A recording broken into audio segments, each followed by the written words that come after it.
Greetings and bienvenue, Midnight Crew. Thank you for returning to this broadcast, and welcome to new viewers joining us for the first time.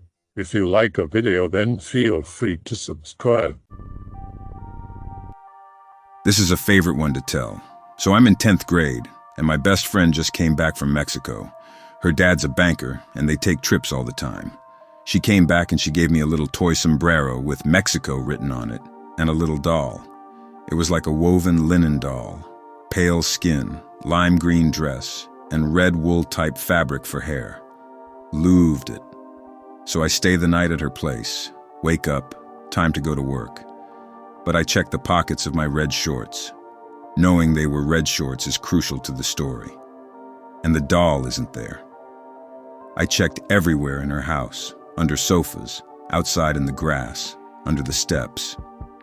I felt so bad. I thought her dog might have eaten it, but I had work, and I had to go. Later that afternoon, we meet up again in a nicer place, so I get out my lighter blue jeans, no red shorts. I put the jeans on, and I feel something in my pocket. Reach in, pull out a shit ton of Kleenex, and in that Kleenex is the Mexican doll my friend bought me. I hadn't worn those pants that day at all. Freaked me out. I bring the doll with me to tell my friends, and they're like, yeah, whatever. Story's not done, though. I ended up giving the doll to my mother to give to some other kid. Fuck if I care. It's not with me. A couple months pass, I forgot about the thing. Until I'm driving to the store, open the armrest compartment, and the doll is inside.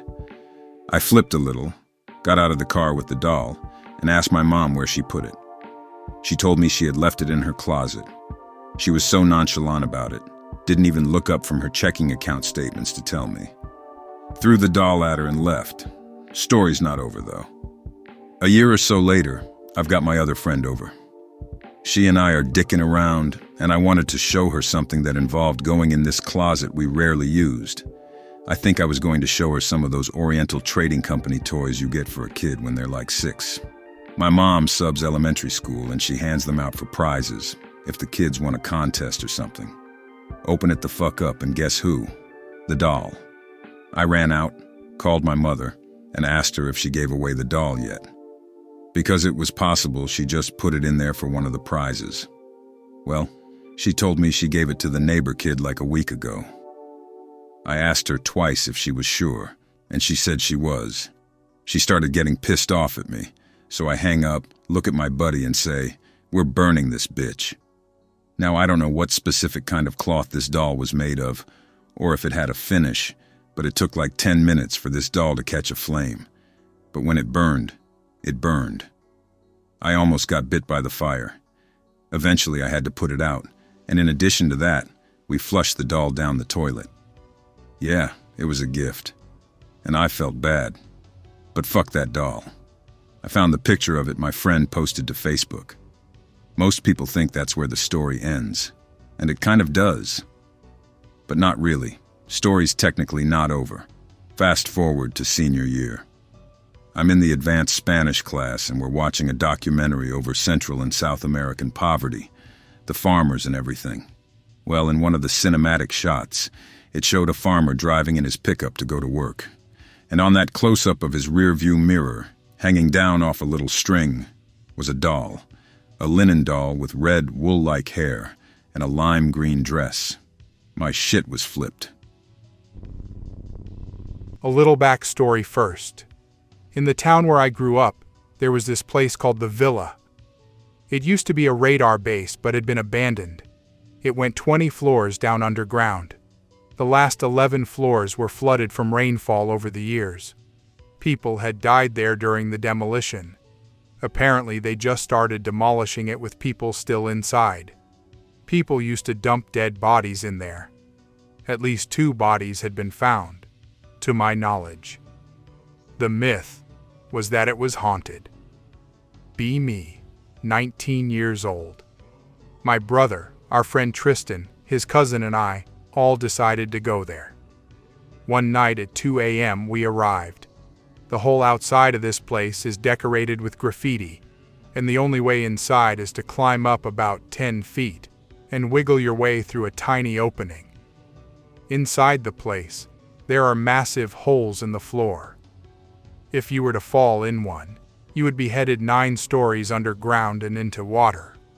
We all got in, and this place is creepy. You really have to watch where you step or you'll die. After a while of exploring, we decided to ask questions to see if it's really haunted. We asked about a dozen questions when all of a sudden we heard an extremely loud bang, like a muffled gunshot or something. We all froze and looked around at one another, spooked. I asked, "Do you not want us in here? Let us know now, and we will leave." Immediately after I finished my sentence, there was what sounded like a woman crying hysterically. First it sounded far away off to the right. Then it would just stop, then continue. But this time it was to our left, but closer to us. Then it stopped one more time and started again. But it was coming from the room directly behind us. I would say no more than 15 feet away. Needless to say, we ran out of there as fast as our legs would carry us and never looked back. On the way out, I slipped and almost fell down a hole in the floor. That was a terrifying experience. All right, this is the first time I post a story on /x/. This is the only sort of supernatural thing that has ever happened to me directly. It's not necessarily super spoopy, but it happened, plus I don't really believe in the supernatural. /x/ is just fun to browse to get the spooks. Anyways, weird shit goes down in my house since last September. This happened about last November or early December, I believe. Treadmill that had always worked breaks. Parents buy a new treadmill, which then also proceeds to break. Same thing happens one more time. Dad starts feeling weak and sick recently. He is a marathon runner and usually somebody really active. I start having problems sleeping and wake up at 3 a.m. every night for like a week. Since I actually don't believe in anything, I actually never noticed these things or saw a connection. The only spooky thing was that a friend claimed to see a man standing in the shadows in my brother's room and that he got the chills. My mom, however, is a super firm believer in energies and feng shui and Kabbalah and shit like that. One day she brings home some dude with 2 weird L-shaped sticks, like to douse for water. Looks around the house. I'm still unaware of the connection of the stuff I mentioned. He walks around the house, goes into the treadmill room, doesn't say anything. I notice that he signals he doesn't want to speak inside the house. Brings us outside and inspects both of us with the weird dowsing rods. Says that there is somebody doing witchcraft to the house. Says the bad energy is coming through the treadmill room. We didn't say anything about the treadmills. Says that it's directed directly at my parents for personal reasons, not business or work related. Can't say who it is. He asks us to go outside for an initial cleanse of the house or some shit like that. I'm skeptical, but I know my mom isn't, so I happily comply. Says that it's not meant for anybody else in the house, but that we all got infected with the bad energy, per se, and that's why I can't sleep. My mom did mention this to him. He came over a couple more times to finish cleaning the house.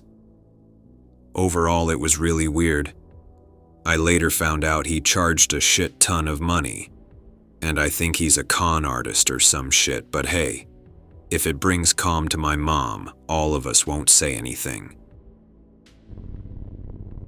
Not really a story as such. I went through some weird psychological shit a few years back.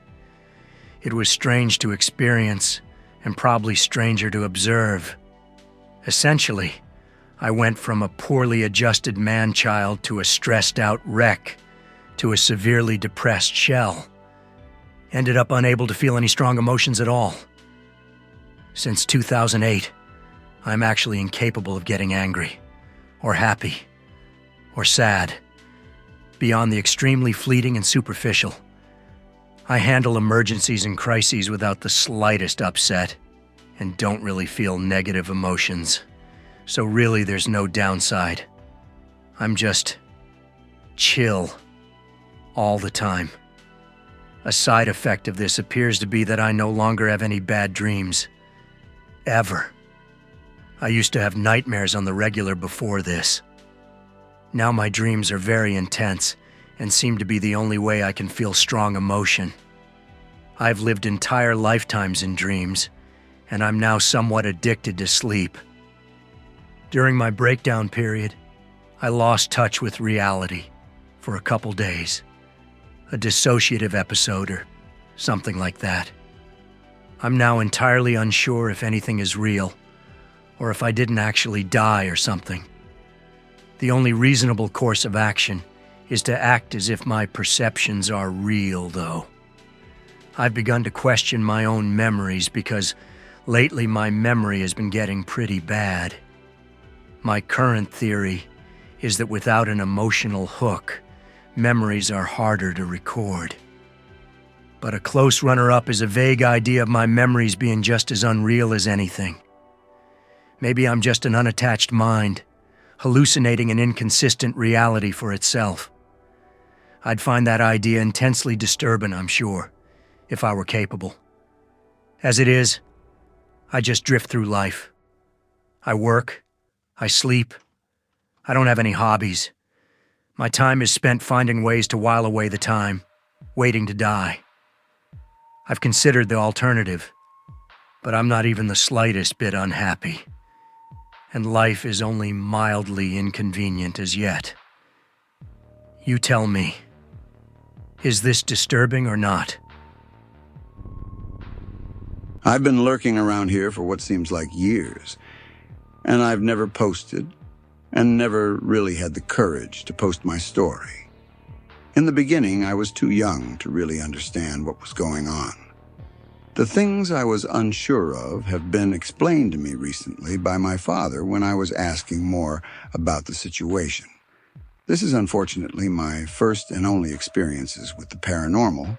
When I was about 7 and my brother was 6, we had moved from my mother's house into my dad's house with his new fiancée at the time. He had just moved into a large house, pretty old, but it was really nice. An old man had lived there before us, and after we bought the house, we noticed the backyard had major flooding issues. So my dad sued the guy. I felt bad because he was widowed, and my dad could definitely afford to make the payments to get it fixed. It was a long process. And in the midst of suing him, my dad started noticing some rather odd things. My brother and I had separate rooms joined up by a bathroom with a door to each other's rooms. I always kept mine closed because it freaked me out for some reason. We also had our own small televisions with basic cable. The channels that we didn't have were nothing but static, but we didn't mind. Our kids' shows played on the channels we did have. The first incident that started to happen was that in the middle of the night, our televisions would both turn on a static channel, and the volume would progressively get louder until the volume was at max level. My brother and I got in trouble for this a lot because my dad assumed we were trying to sneak up and watch TV and failing miserably. My brother and I blamed each other at the beginning due to us having the same TV and same remote. We swore to each other we weren't doing anything, and we came to the conclusion that one of us was sleeping on our remote. So we both put the remotes in the bathroom drawer that night. Sure enough, both of our televisions turned on as usual, and we awoke to the increasing volume. This time, our dad had been up and rushed into the room to catch us. He found us asleep and was standing in my doorway looking at the TV in awe when I finally awoke. I blurted out, "See, Dad? We are not doing anything wrong, and look, I jumped up, scrambling to the bathroom, and removed both of our remotes from the drawer. We couldn't have done it, and I showed him the remotes triumphantly. His face was plastered with fear and curiosity all at once. He remained calm and told us sorry for getting upset. The TVs were probably bugged and we should just unplug them. So we did. And then it started happening to our alarm clocks with the radios. We had to unplug everything in our room at night. My brother and I were playing hide and seek in the dark one day with our two friends who lived across the street. We were hiding in my room, in my closet, with a crack so we could see a little bit of the room, illuminated partially from the light from under my dad's door, which was right beside my room.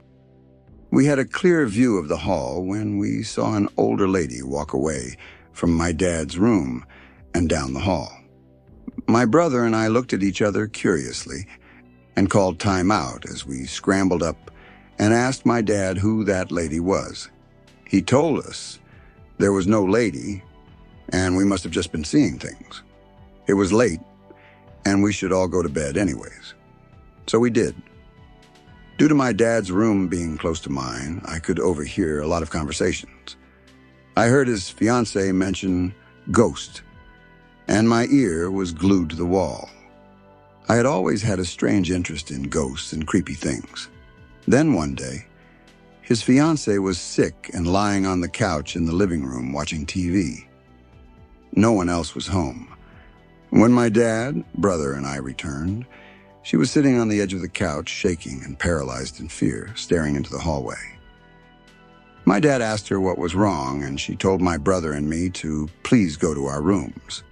This was unsettling to us because she was obviously scared of something in the hall that we had to walk through.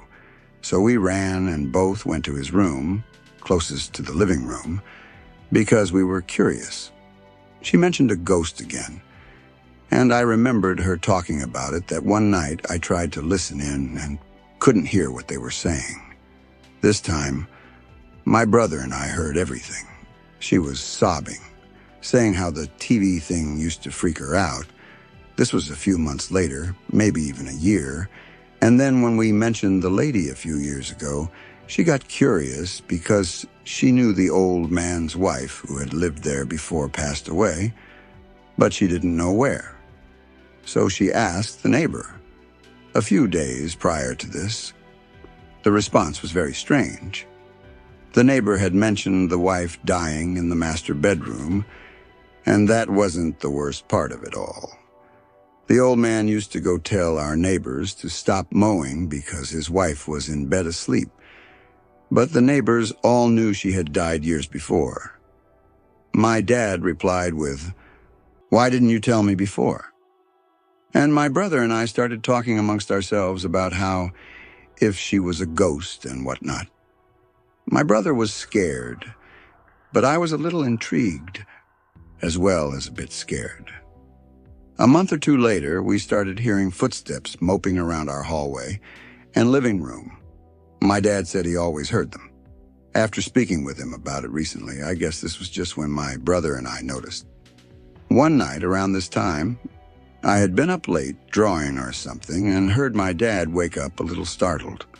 I was supposed to be asleep, so I quickly shoved my paper and pencil under my pillow and got really quiet as I listened to him wake up his fiancée and describe a thing he saw in the hallway just now. A shadowy mass just hovering in the doorway watching her. He said he stared at it, trying to make out what it was and couldn't see any features. He said he felt suddenly depressed and overwhelmed with the urge to break down and cry right then and there. My dad is not a crier, and to this day, I've only seen him cry once when his mom died. His fiancée proceeded to tell him that's what she saw in the hallway, but she didn't get sad. She was just horrified. I didn't hear any more talking, but I decided that if something was up pacing our hallways, I didn't want to be awake to see it. So I snuggled up with my blanket and went to sleep. The next morning, my dad said his friend was coming over to have lunch with him and his fiancée, so we had to go to my mom's a few days early. We went every other weekend, but we were thrilled. It wasn't until I was older that he told me who and what his friend was. His friend, we can call her Lori, was a Wiccan lady who had been a family friend for a long time. My brother and I at the time didn't know she was a Wiccan, nor that she claimed to be psychic, until we were older. My dad asked her to come check out our house because we had been experiencing some weird stuff, and he didn't tell her anything more than that. I must digress a bit to tell you that when we had moved into the house, we had 3 dogs, and one wasn't very good at using the bathroom outside. So we often came home to pee on the carpet, and my dad would clean it up. But there was one spot in my dad's bedroom in front of the master bathroom door that our dog would keep peeing on over and over, and my dad could not figure out why. So Lori came in, and my dad said she looked around calmly and jerked her head to the hallway, muttering hello or something that creeped him out. She instantly went to the bedroom and looked at my dad. This poor lady, she died in here. Completely validating that it was a lady, she had died in the room, and the neighbors were right. Keep in mind, she hadn't been told anything. My dad nodded and didn't say anything. She kept talking as she paced the bedroom. The woman here is not hostile. She is unable to move on because she is waiting for someone to go with her. Someone she is looking for here.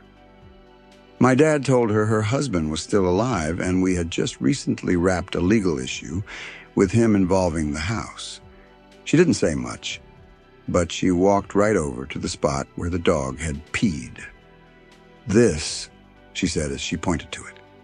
My dad cut her off, totally embarrassed, saying he was sorry that our dog must have had an accident, and he didn't notice. She then told him something strange. "This is not dog pee." And she laughed a bit. "It's a stain. The old woman hemorrhaged here." My dad said he didn't know what to think. He had cleaned it and cleaned it just to find it always coming back, so he automatically blamed our poorly trained dog. Lori went on to burn sage and cleanse the house from anything evil and hoped to help the woman pass on. It didn't work. There were continuous sightings and constant slow shuffling footsteps in the hall for years. Our friends stopped coming over because it scared them, and they said we had a haunted house. But it all came to an abrupt end. My dad mentioned one day how the house seemed at ease and the air seemed less tense and heavy. Upon him saying that, my brother and I noticed too. We were about 12 and 13. We wondered why, and my dad said he had an idea. He called the nursing home the old man was in and asked the nurse what room he was in, saying he was a relative wanting to come visit. The nurse got quiet and apologized, saying he had passed away peacefully in his sleep the night before. My dad told the nurse it was okay and hung up. He told my brother and I what happened, and I remember asking my dad, "She was waiting for her husband this whole time?" He said, "I'd like to think so." It made me happy knowing she was at peace, and it was touching that she had waited years after her death for her husband. When I was very young, about 4 or so, my cousin and I were hanging out in her room just doing whatever. She had this little doorbell on her bedroom door because it was rad as shit, and that's good enough for me. So we're sitting there playing or whatever, and next thing we know, her doorbell rings.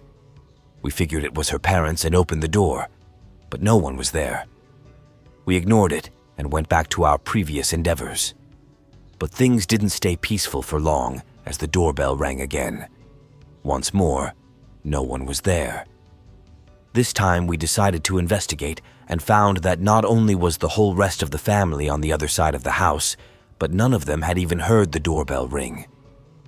Assessing the situation with the utmost competence, we said fuck it and just continued to ignore it. Because if a ghost is a big enough prick to ding-dong ditch you, you don't give that fucker the time of day. The doorbell continued to ring, and every time we would open it right away and nobody was there. Eventually, we just kind of thought it was funny and turned it into a game where we would get excited to hear it and laugh and have fun and shit was great. Hearing us laugh at it must have destroyed the ghost's self-confidence, however, because after like 3 more tries, the ringing stopped, and me and my cousin never mentioned it again. I've never believed in ghost stories, and of course anything that isn't seen firsthand is always even harder to believe, and anything that is secondhand or worse is even that much harder to believe. But I've never seen someone so convinced a story was real than a girl I met last year. She believes it 100% because the girl who told her the story is the person this supposedly happened to, and apparently this chick is known to be the most honest person ever. Never lies. Doesn't like telling stories, even real stories. She basically will just give breakdowns of the facts and leave out many exciting things, 'cause she doesn't care. So never been one to look to spice things up for excitement's sake. Anyway, there was once a girl named Olivia who had an uncle named Nate. Nate wasn't exactly a creepy uncle, but he didn't have a wife or kids of his own, so he became especially attached to Olivia. It didn't help that his brother, her father, lived with Nate during the first 3 years of her life, so he saw her every day and was as involved in raising her and caring for her as her own father was. Uncle Nate was a very silly guy, playful. He remembered every game his equally silly father had played with him and tried to pass it down, and he also remembered how often his parents wouldn't play with him, and had it in his head that Olivia shouldn't have to suffer that herself. So he went out of his way, day or night, tired or not, to play with her and always put on the best face. Uncle Nate was so proud of being an uncle, he even created himself a little song. It went, "Uncle Nate sure is great, loves Olivia. Uncle Nate sure is tall, he's taller than 'em all." He'd sing her this little rhyme, complete with dance routine and choreographed clapping, and from a few months old to 4, she loved it. She'd sing it and clap along. When Olivia turned 5, she came up with a little game to tease Uncle Nate. She'd sing, "Uncle Nate sure is not great," and he'd tickle her. He'd tickle her until she finally gave up and said, Okay, Uncle Nate sure is great." And this and other types of fun went on for years, but sadly not too many years, 'cause Uncle Nate wasn't in the best of health. One day when Olivia was nearly hit by a car, her uncle dove into the road and got her out of the way in time. But in the excitement, he gave himself a heart attack, and he was gone. And Olivia grew up and went on with her life. Throughout her life, despite being a very grounded person, she always felt like she had a guardian angel, or that God was looking out for her. There were just so many times things were about to go wrong, and suddenly, not like the time she drove drunk and went into oncoming traffic after taking her hands off the wheel, but the wheel seemed to jerk itself to the right, and she was fine. She didn't remember that one. It was 2 friends in the car who said it happened. They distinctly said, "Seriously, your hands were not on the wheel and we thought we were going to die, but then the car just went right." The girl in the back seat swears she saw the steering wheel itself move right. There's more to it than I remembered. Hope it's an interesting read at least. There were other less death-defying times too. Olivia said at least 5 times in her life she couldn't find her keys, and suddenly she'd hear them hit the ground in the distance and find them on the floor. Then there was the time she went hiking and got lost. The sun went down before she made it back, which made it almost impossible to see the trail, and then suddenly she heard 3 car alarms going off at once in the distance, and the sound guided her back. But that was probably just a car thief, right? Well, by the time she got to the cars, there were only 4 in the parking lot. One man was turning his off. One was hers. Another was still going off when she left. Maybe the guy was deeper in the woods, and the other didn't look like it had an alarm system. Either way, this was at a place people wouldn't exactly come to steal cars. And she says all three went off at exactly the same time. It didn't get progressively louder. It all started at once. What kind of animal or thief could turn on 3 alarms at once? But as interesting as all that is, and there's way more, here's the real story I came to tell. Olivia ended up going to college at a nice university.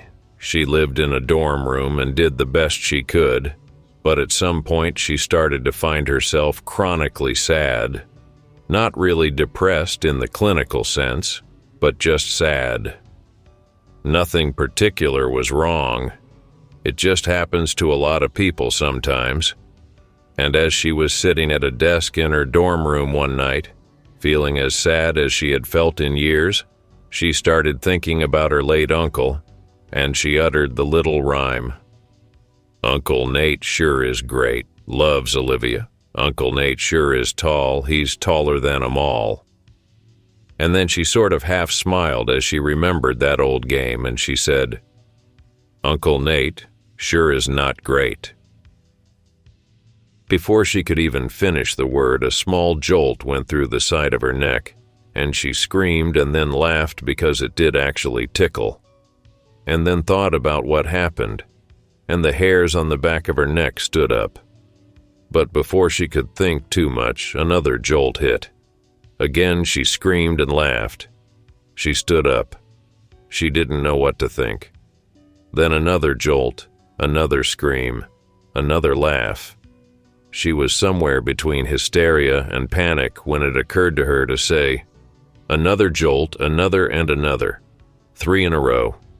Okay, Uncle Nate sure is great. It stopped. Her heart was racing. What the fuck had just happened? It had to be a coincidence. It had to be neck spasms or something. But a curiosity crept in and she just had to say it again. Uncle Nate sure is not great. Jolt, jolt, jolt, jolt, jolt. Okay, Uncle Nate is great. She was laughing to the point of tears, not afraid at all at this point. It was just hilarious to her, the idea that her late beloved uncle was tickling her as a ghost. She thought about saying it again, but enough was enough. She got serious for a second, looked around the room and said, Love you, Nate. Bop, bop. And she started to cry, partially because she missed him, and partially because she felt happy in the thought that she got to tell him that she loved him one more time when she never really got the chance that day he saved her from the car. The day he saved her, he had already passed when she had stopped crying. She was too consumed by the fear and pain of what had just happened, being tackled out of the way of a car and hitting the ground, to realize that he was even sick, to realize that his heart was giving out. But this moment here in the dorm, she felt like it had righted that wrong. Nothing else supernatural-ish happened, except maybe that she says when she said what she said at the end, a warm wave washed over her, like love incarnate. This didn't happen to me firsthand, but the person who told me about it isn't one to exaggerate or lie needlessly. He's the realest dude I know. Be him.